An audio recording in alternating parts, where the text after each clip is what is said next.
Cube Radio. Salut, c'est Charles Dran avec l'équipe dans 5 minutes. On s'intéresse aux sciences, à l'histoire et à l'actualité. Aujourd'hui, on parle de sommeil, plutôt de manque de sommeil. Vous sentez-vous émotionnellement fragile, maussade, imprévisible, voire un peu irrité? Eh bien, un simple manque de sommeil pourrait en être la cause. Il semble que même les gens normalement constitués et en bonne santé sont affectés plus qu'ils ne le pensent lorsqu'il y a carence de bon dodo. Voici Véronique Morin. Ça m'a toujours fasciné ces gens qui disent bien fonctionner avec très peu de sommeil. On disait de Balzac qu'il écrivait toute la nuit et ne dormait que 4 heures par jour. Soit, mais il est mort à 51 ans.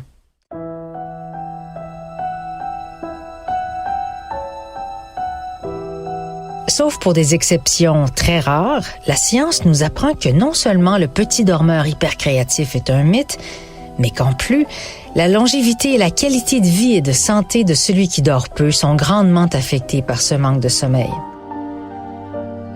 En fait, il semble qu'une seule nuit blanche constitue une menace pour le bien-être émotionnel de qui que ce soit, même pour les gens en bonne santé.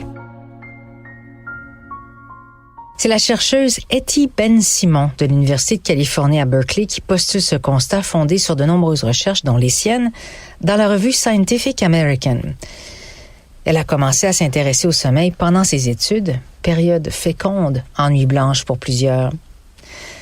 Il faut d'abord dire que pendant des décennies, les chercheurs et les professionnels de la santé ont considéré la perte de sommeil comme un symptôme d'une autre maladie, comme la dépression ou l'anxiété. Alors que c'est en fait, parfois, et même souvent, l'inverse qui survient. Déjà, dans une étude datant de 1947, on aurait dû se douter de quelque chose, si elle n'était pas restée secrète, parce qu'elle avait été faite par l'armée américaine.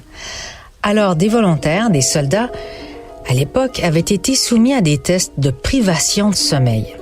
Ils avaient été forcés de demeurer éveillés pendant plus de 4 nuits. Un soldat décrit par ses amis comme calme et réservé est devenu extrêmement agressif après 3 nuits sans sommeil. Il a provoqué des bagarres, il a insisté sur le fait qu'il effectuait une mission secrète pour le président. Et finalement, il a été retenu de force et exclu de l'expérience. Les autres, qui sont restés, après 4 nuits, sont devenus violents et se sont mis à avoir des hallucinations persistantes. Dans tous les cas, après avoir dormi une journée entière après cette expérience, les soldats se sont comportés à nouveau normalement et n'avaient aucun souvenir du chaos d'avant. La première preuve que seule la perte de sommeil pouvait rendre fou, du moins de façon temporaire. Plus tard, plusieurs recherches, cette fois publiées, dans les années 60, ont corroboré ces résultats avec des volontaires qui devaient rester éveillés. Après 2 nuits, les sujets n'étaient plus capables de former leurs pensées, de trouver des mots ou de composer des phrases. Ils souffraient d'hallucinations, comme voir des objets inanimés bouger ou ressentir la sensation du contact d'une personne alors qu'ils étaient seuls. Après 3 jours sans sommeil, certains participants sont devenus délirants et paranoïaques. Ils pensaient qu'ils étaient des agents secrets ou que des extraterrestres les contactaient. Après 5 jours, plusieurs participants sont entrés dans un état ressemblant à une psychose. Bref, on aurait pu comprendre à l'époque les effets destructeurs de la privation de sommeil. Mais malgré ces résultats surprenants, le consensus scientifique est resté sceptique quant aux conséquences des nuits blanches. C'est là qu'intervient la dernière vague de recherche dans la dernière décennie, dont Etty Ben-Simon de UC Berkeley fait partie, et qui a étudié les images du cerveau lorsqu'il y a privation de sommeil. Alors, ces chercheurs ont observé que l'activité du cortex préfrontal, qui est responsable du raisonnement, diminuait considérablement lorsque les sujets n'avaient pas assez dormi. De plus, l'activité neuronale reliant l'amygdale, qui est la partie du cerveau qui régit les émotions, et le fameux cortex préfrontal, qui nous permet d'avoir un bon jugement et du raisonnement, s'était considérablement affaiblie avec les sujets qui n'avaient pas assez dormi. En d'autres termes, la région et le circuit censé contrôler nos réactions émotionnelles seraient essentiellement hors d'usage lorsque le sommeil est perturbé.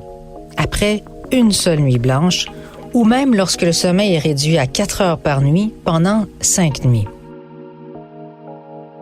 Selon Ben Simon, un tel contrôle émotionnel altéré nous rend plus vulnérables à l'anxiété, à la mauvaise humeur, allant même jusqu'à la violence. Ces recherches ont aussi démontré que la perte d'une seule nuit de sommeil est aussi liée à une augmentation de la pression artérielle et affecte négativement l'ensemble du corps, augmentant ainsi le risque d'hypertension et de maladies cardiovasculaires. Ouais, et selon les dernières statistiques, 85% des Américains déclarent manquer de sommeil. Ceci explique sans doute un peu cela. Meilleur antidote au manque de sommeil, c'est simple, dormir et faire tout ce qu'il faut pour faire des bons et longs dodos. Merci Véronique Morin, c'était en 5 minutes.